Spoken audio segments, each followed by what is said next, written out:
Pemirsa, Anda kembali menyaksikan Nusantara Economic Updates dalam segmen Green Zone. Pak Rio, kita lanjutkan kembali ya Pak. Memang sudah ada hukum yang menaungi perdagangan karbon di Indonesia. Sudah ada implementasinya juga walaupun memang masih berjalan secara bertahap. Anda melihat langkah lanjutan apa yang diperlukan? Tadi, langkah yang lanjutan yang memperkuat marketnya. Sekarang kan kita ini negara, pasti kita ini akan negara seller. Nah, yang diperlukan adalah bagaimana memperkuat marketnya. Sehingga perdagangan karbon terjadi. Perdagangan karbon itu kan kalau ada seller, ada buyer. Nah, sekarang marketnya, tadi seperti saya katakan, regulasinya belum maksimal. Misalnya belum ada batas ambang atas penggunaan emisi. Yang kedua, memperkuat marketnya dalam konteks apa? Dalam konteks harga. Misalnya bagaimana kita kemudian mulai mengkampen bahwa, atau belum banyak orang tahu bahwa karbon ini juga merupakan satu bentuk investasi loh. Kalau kita beli di bursa karbon ini kan komoditi yang harganya naik turun mengikuti komoditi. Yang misalnya secara logika ini tentu akan harganya trennya akan naik menjelang 2028-2029.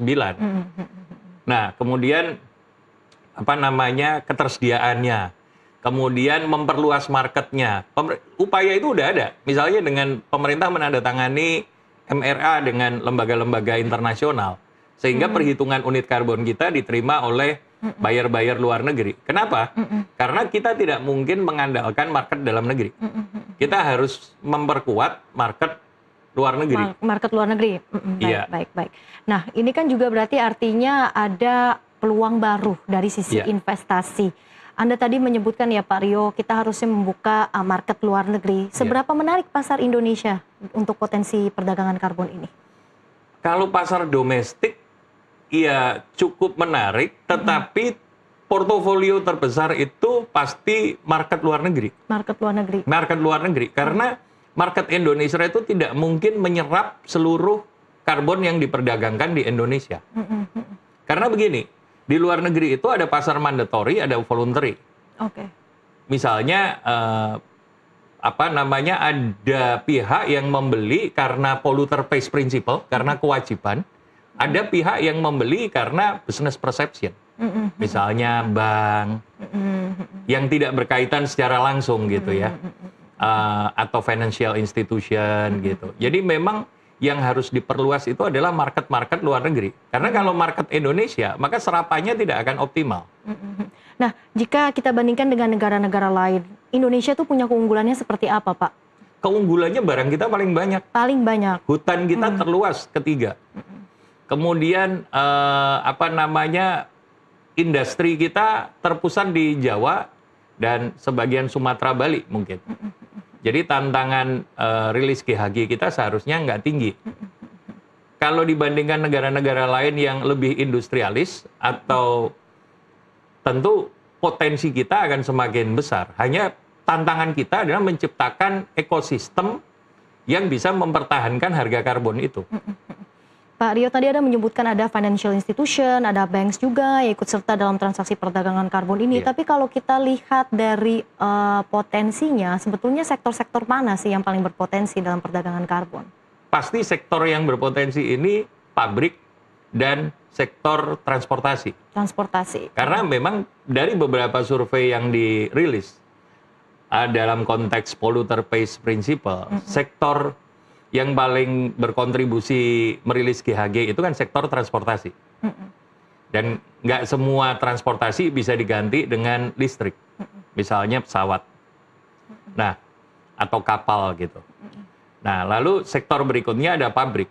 Karena untuk shifting ke sustainability plan atau sustainability factory itu masih membutuhkan waktu yang panjang.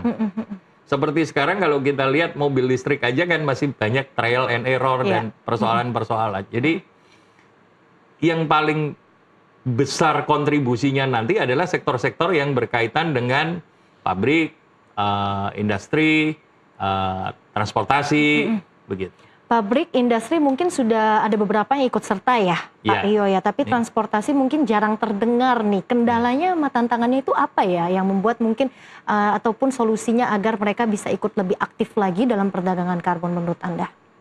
Dari beberapa fenomena yang ada, kalau beli kan tentu itu cost buat mereka. Ya.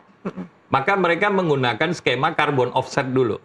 Seperti misalnya sekarang ada satu maskapai yang tadinya frequent flyer-nya itu diberikan diberikan untuk terbang gratis. Sekarang frequent flyer-nya itu diberikan dalam bentuk pohon mangrove. Pohon mangrove itu kan untuk mengurangi pencemaran, polusi.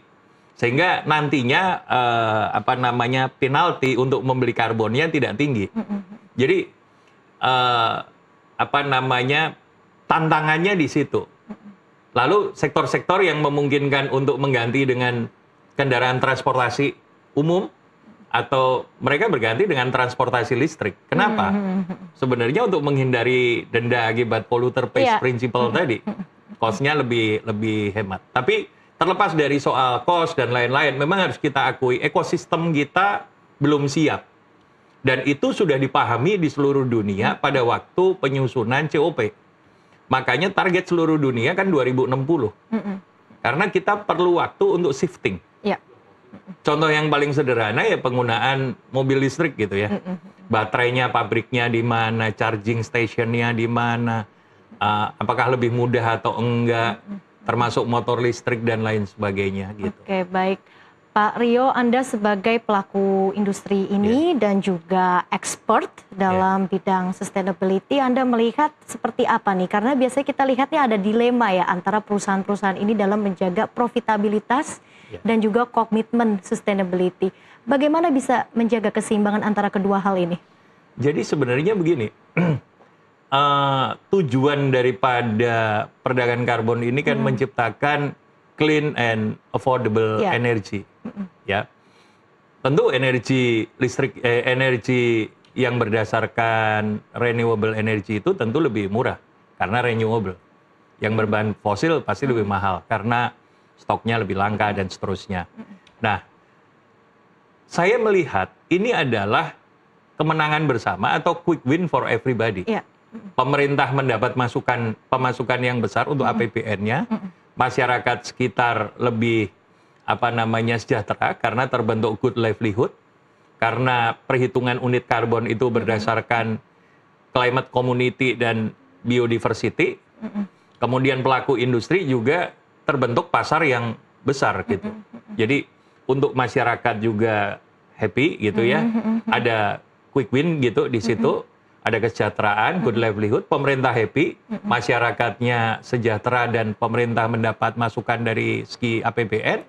Sektor swasta yang mengembangkan ini dengan modal yang tidak begitu besar gitu, kemudian terbentuk market yang cukup besar karena luasan hutan kita terbesar ketiga. Dan juga satu lagi kalau dari sektor industri, pelaku industri gitu ya, melihat ini itu sampai 5-10 tahun mendatang potensinya masih besar. Kenapa? Karena greenhouse gas ini hanya bisa ditanggulangi dengan reforestasi atau dengan teknologi CCUS, Carbon Capture Utilization Storage, di mana CCUS itu investasinya mahal sekali dan belum tentu bisa diaplikasikan karena kita tidak tahu, belum dipetakan underground di seluruh dunia. Karena kan mudahnya CCUS itu kan kemudian menyedot pencemaran, kemudian hasil pencemarannya diaplikasikan di bawah tanah, yang mungkin sekarang udah jadi basement mall, ada yang sudah jadi area-area lainnya gitu. Pak Rio, sejauh ini seberapa optimis Anda melihat transformasi ekonomi hijau di Indonesia, kemudian agenda-agenda SDGs yang dilakukan pemerintah sesuai dengan asta-cita pemerintahan Prabowo dan juga Gibran, melihat nantinya ke depan seperti apa prospek ekonomi hijau di Indonesia? Sangat optimis sekali. Kenapa? Karena terlihat dukungan pemerintah besar, misalnya dengan terbitnya Perpres 110 2025, dengan ditandatanganinya MRE Mutual Recognition Agreement, kemudian dengan mulai meningkatnya bursa karbon tadi, seperti data statistik tadi, kemudian dengan mulai perdagangan karbon di Indonesia, kemudian buyer sudah mulai melirik gitu ya, baik melalui bursa maupun melalui B2B gitu. Terus kemudian artinya ya perdagangan karbon paling tidak sampai 10-20 tahun mendatang ini akan sangat, tadi saya katakan quick win for everybody. Ini akan menggantikan pemasukan pemerintah dari kan tadinya devisa itu kan dari sektor industri unrenewable energy. Iya. Kemudian kalau ini potensi kita begitu besar seperti tadi data yang disampaikan Kementerian Kehutanan tadi, maka ini akan menjadi pemasukan yang besar untuk APBN kita. Kemudian yang kedua, ini tidak hanya menjadi pemasukan untuk pemerintah, tetapi masyarakat sekitar juga terbangun. Karena perusahaan tidak mungkin mengoperasikan ini. Kenapa? Karena measurement-nya kan CCB. Community, Climate, Biodiversity, salah satunya community. Masyarakat terbentuk quick win. Sektor pelaku industri terbuka pasar yang luas. Baik. Gitu. Baik. Jadi quick win for everyone, tidak hanya kesejahteraan masyarakat, kemudian juga menambah pemasukan untuk pemerintah dan juga menjaga kelestarian lingkungan bumi kita. Betul. Ya, Pak Rio. Terima kasih sudah memberikan gambaran yang begitu komprehensif, memberikan pencerahan di segmen Green Zone hari ini. Pak Rio, terima kasih. Pak Rio Kristiawan, CEO dan co-founder Pagatan Usaha Makmur sudah bergabung bersama kami di Nusantara Economic Updates hari ini.